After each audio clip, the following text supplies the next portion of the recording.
N'essayez même pas, laisse-les noter. Je vous dis, n'essayez pas.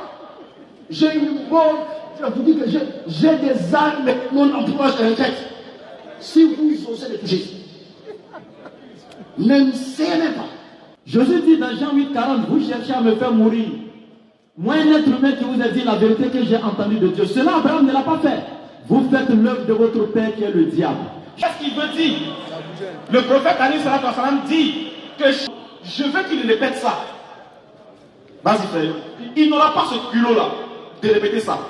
Est-ce pour les Arabes ou bien pour tout le monde? Il dit, dis, oh homme, je suis pour vous tous le messager d'Allah. Tonton, est-ce qu'il y a un verset plus clair que ça là?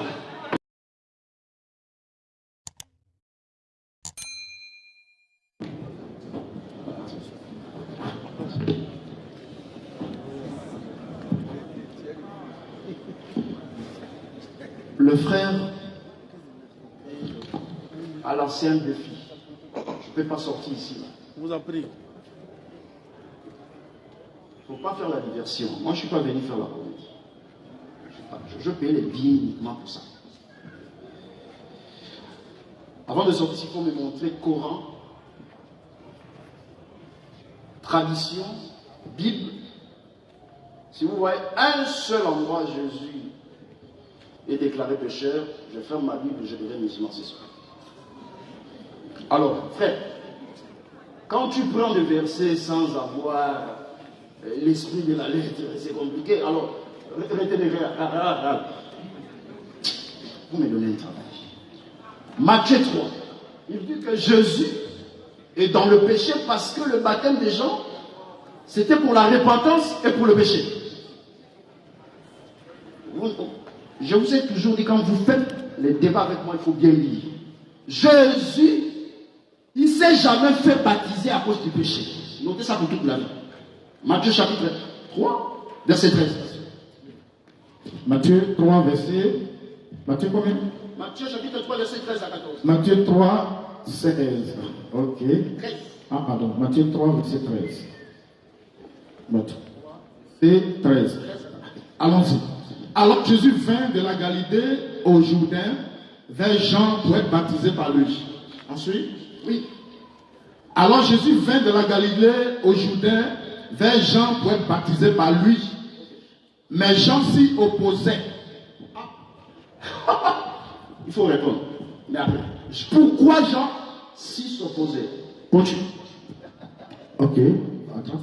Mais Jean s'y opposait en disant, c'est moi qui ai besoin d'être baptisé par toi et tu viens à moi. Je dis que jusqu'à ce que je ne sois baptisé, ils ne vont jamais.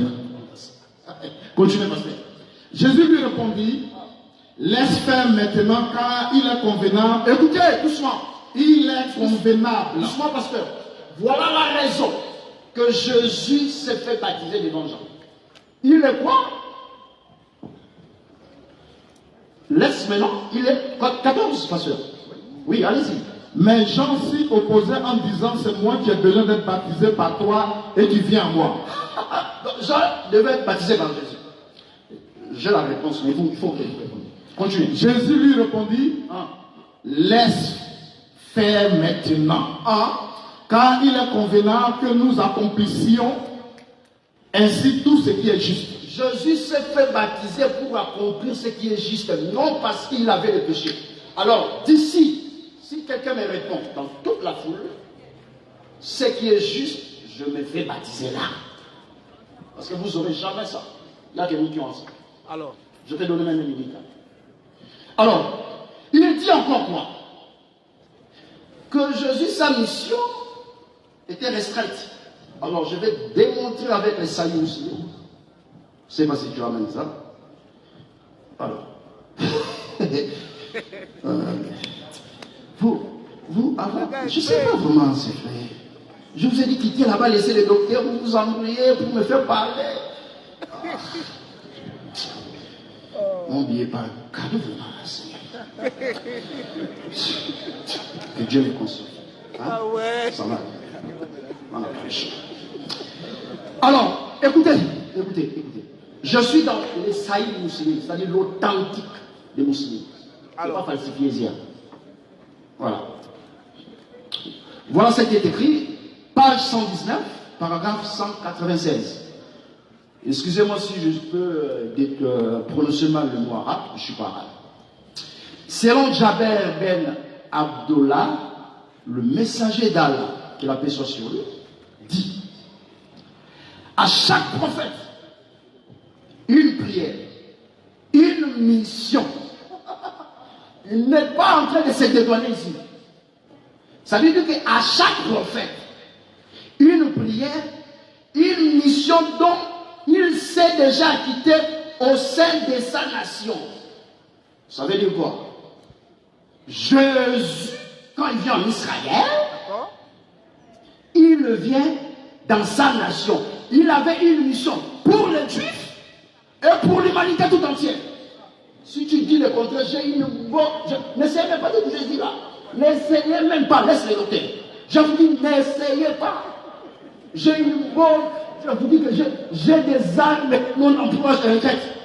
Si vous osez les toucher, n'essayez même pas. Alors, je vais démontrer dans les sailles. Il a dit quoi? Il a dit que les prophètes ne pêchent point.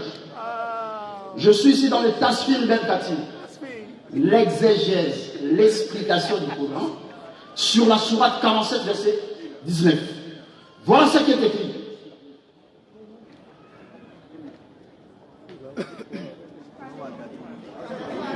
Non, si il y a un souci, vous me faites savoir. Mon langage est modéré.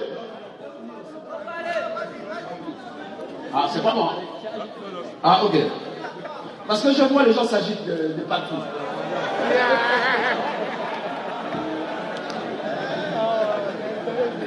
Calmez-vous, écoutez.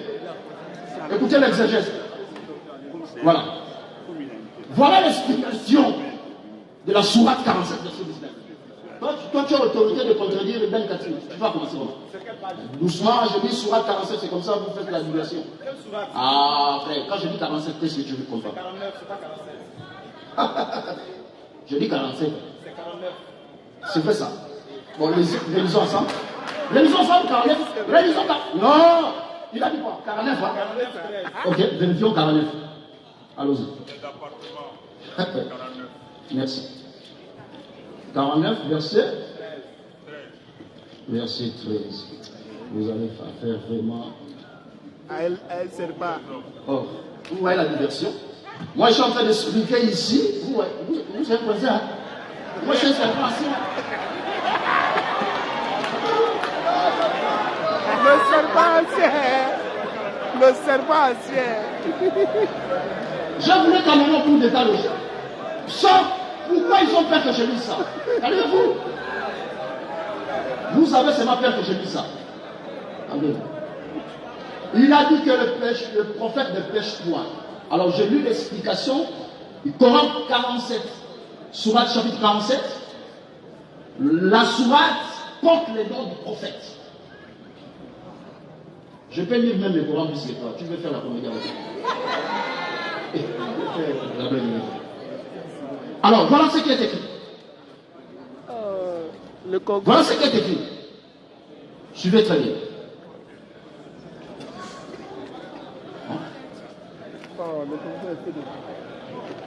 Oh là là. Atterrissage. Non, laisse-moi. Je suis en train de trouver la sourate. Non, je suis dans l'exégèse. Vous m'avez perturbé. Laissez-moi lire. Je continue. Il est cité dans le Saïd, que le messager de Dieu a invoqué Dieu par ses mots. Écoutez. Quand le prophète Mohammed, que la paix soit sur lui, quand il disait, voilà ce qui est écrit. Sache donc, voilà, je suis ici.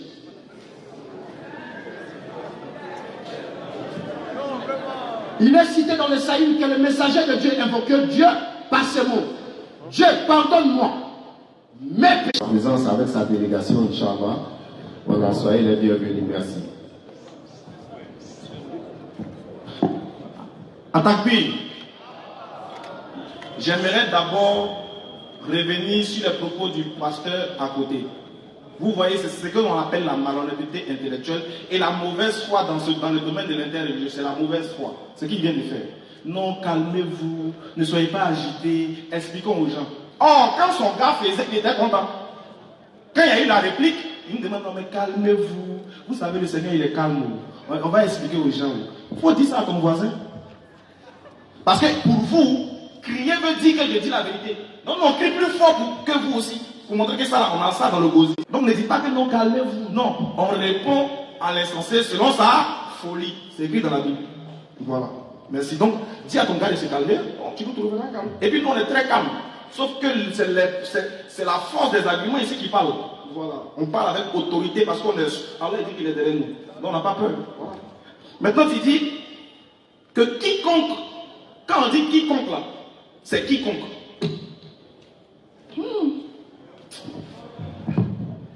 Avec ça, les gens vont aller s'agenouiller, ils vont prier pour eux. C'est ça là même qui me fait mal. Bon, il y a les quiconque, il y a les quiconque. Il y a les quiconque. Il y a parti, je où il est? L'autre là. On va attendre. Mettez pause, on va l'attendre. Le serpent ancien, on t'attend ici.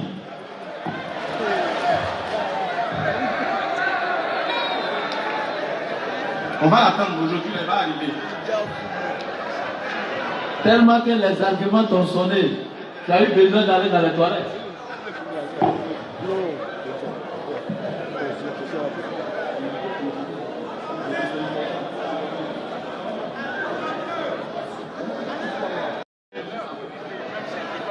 En fait, il est là. Ah, il entend. Ok. Okay. Ah, ok. Il ne veut pas monter sur le podium, mais il veut entendre, c'est pas grave. Il ne veut pas monter sur le podium. On ne sait pas pourquoi, mais Allah seul sait. Maintenant, en fait, revenons au sujet. En fait, je voudrais qu'il soit là pour qu'il lise le hadith qu'il vient de lire. En fait, on comprend, il lit un texte. Il lit un hadith. Mais le hadith ne nous contredit en rien. Il faut qu'il vienne nous expliquer le hadith qu'il a lu là. Dis quoi? Pourquoi il a lu le hadith? Il faut qu'on sache pourquoi il a lu le hadith. Mais regardez bien, on voulait que nous, ici, quand il a lu le hadith, voilà, il faut bien le filmer, vous mettez bien sur lui. Quand il a lu le hadith, attaque-lui. Quelqu'un qui voulait rencontrer le docteur ne peut plus s'asseoir sur sa chaise. Avec devant ses arrière-petits-fils.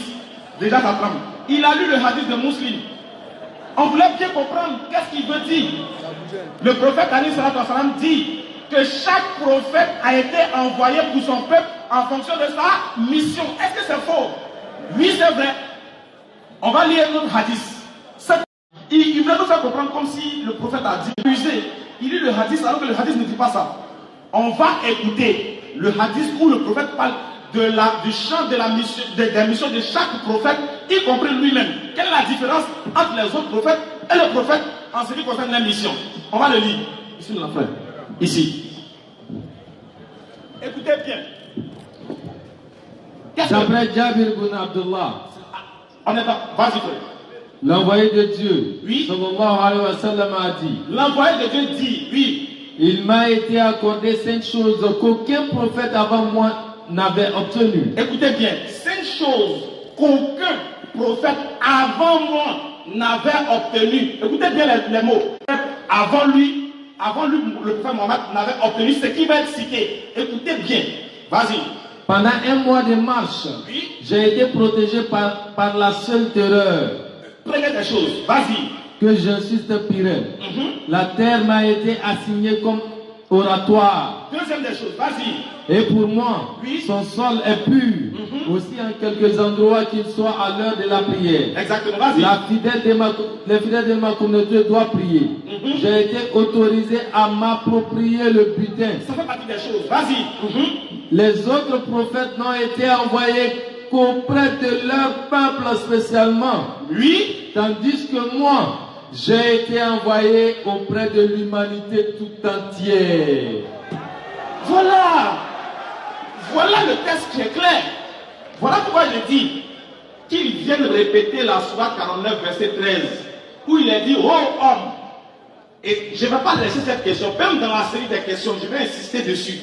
Qu'ils viennent nous dire, est-ce que quand Dieu dit oh homme, cela signifie l'humanité tout entière? Le débat finit là. En fait, c'est là le débat finit. Parce que c'est lui-même de sa bouche est sorti. Allah a fait qu'il a dit, ouais, Allah dit oh homme, il s'agit de tout le monde. Je veux qu'il répète ça. Vas-y frère. Il n'aura pas ce culot-là de répéter ça. Bismillah. Alhamdulillah Rabbil Alamin. Quand le frère il parle et puis il dit quiconque, il a pris Jean 3, 11. Quiconque croit, même dans Jean 3, 13, quiconque parmi qui. Le champ de la mission a été déjà défini. C'est circonscrit entre les 4 murs d'Israël.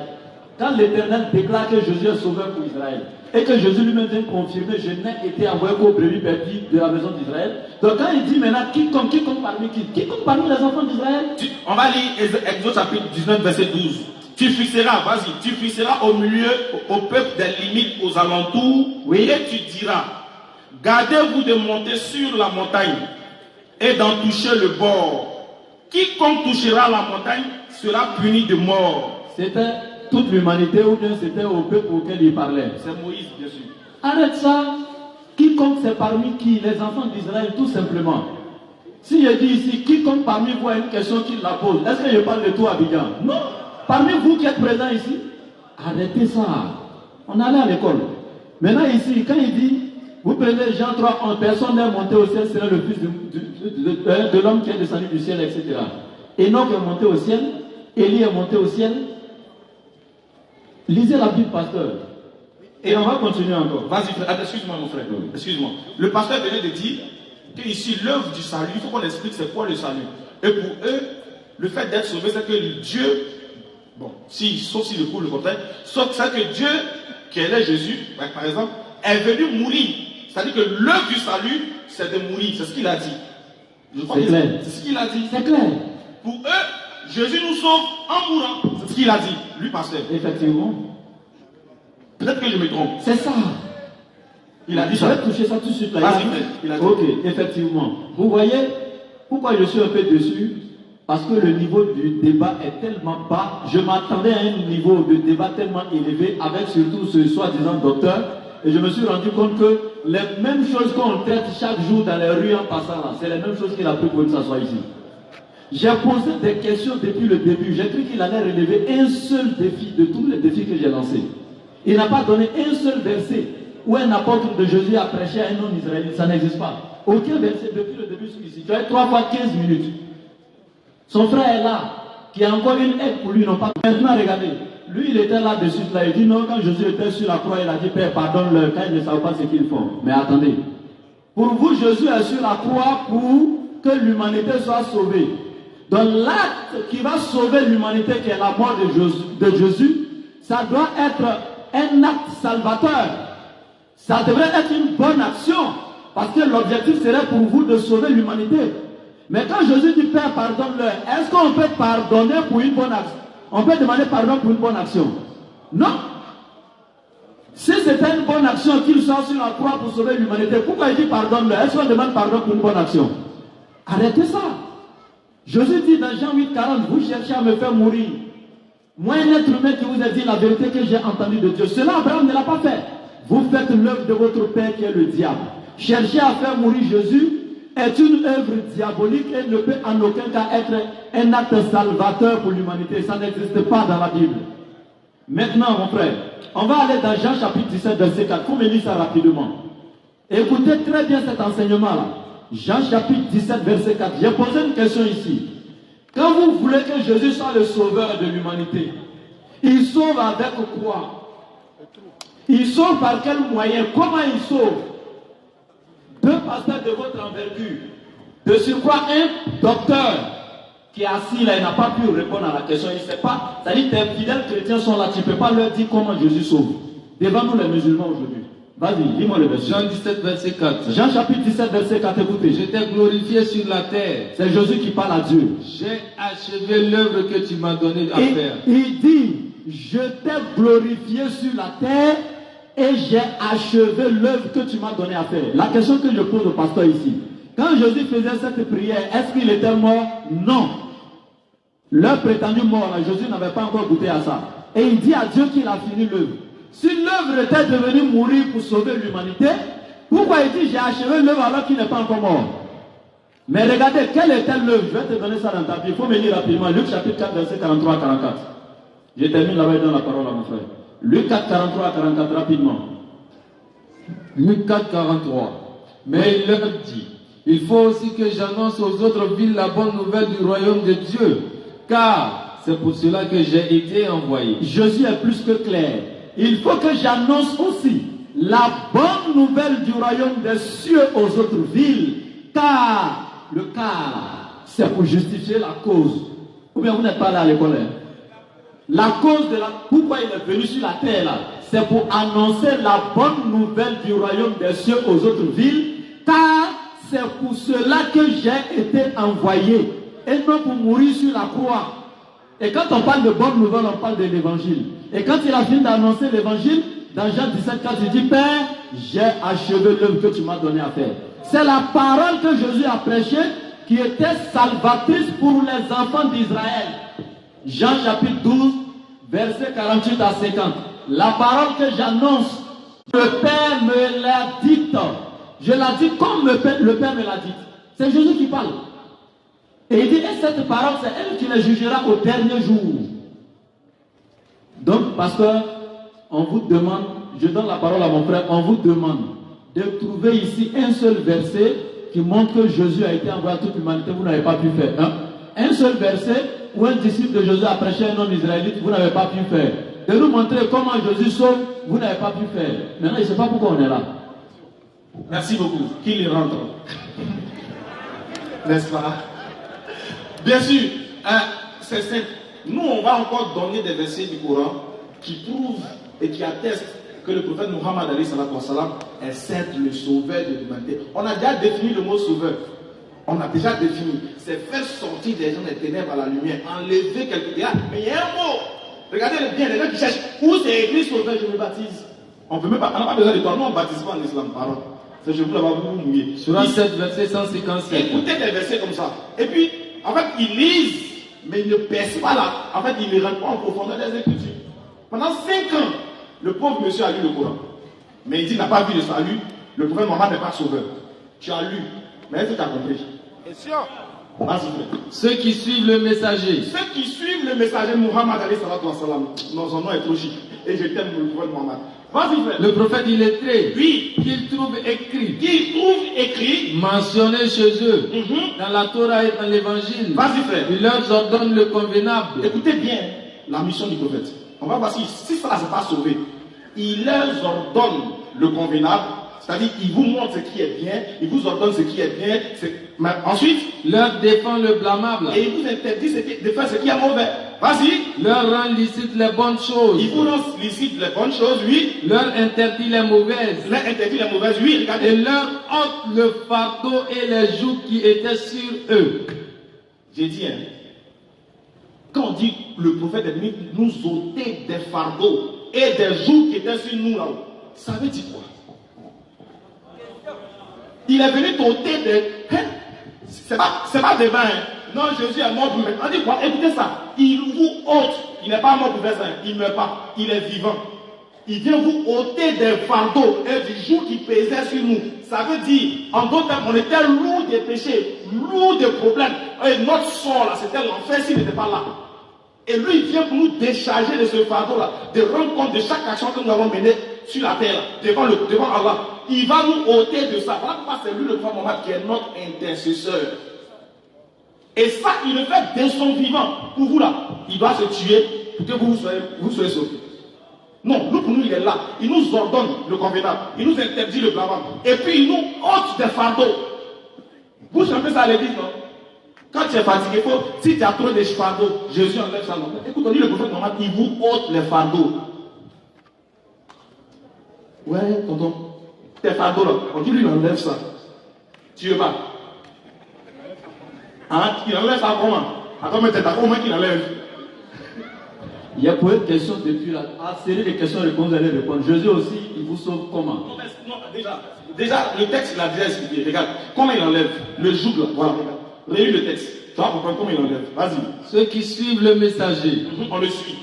Le prophète illettré qu'ils trouvent écrit mentionné chez eux dans la Torah et l'Évangile. Oui. Il leur ordonne le convenable. Stop. C'est-à-dire, il t'ordonne ce qui est bien.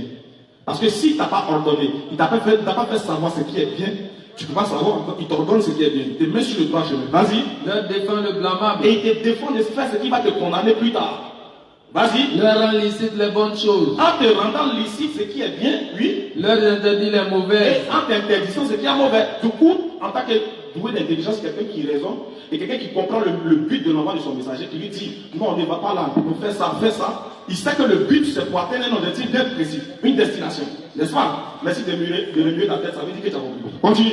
Et leur ôte le fardeau et les jougs qui étaient sur eux. C'est-à-dire, en faisant ça là, il profite encore de ça pour ôter le fardeau qui était sur toi. Quel est ce fardeau là? Parce que la position antérieure dans laquelle tu étais avant sa venue, c'était dans l'idolâtrie, dans le polythéisme. Ça, c'est un fardeau. S'il y a un péché que Dieu ne pardonne pas, c'est ça. Donc, c'est le plus gros fardeau que tu puisses avoir.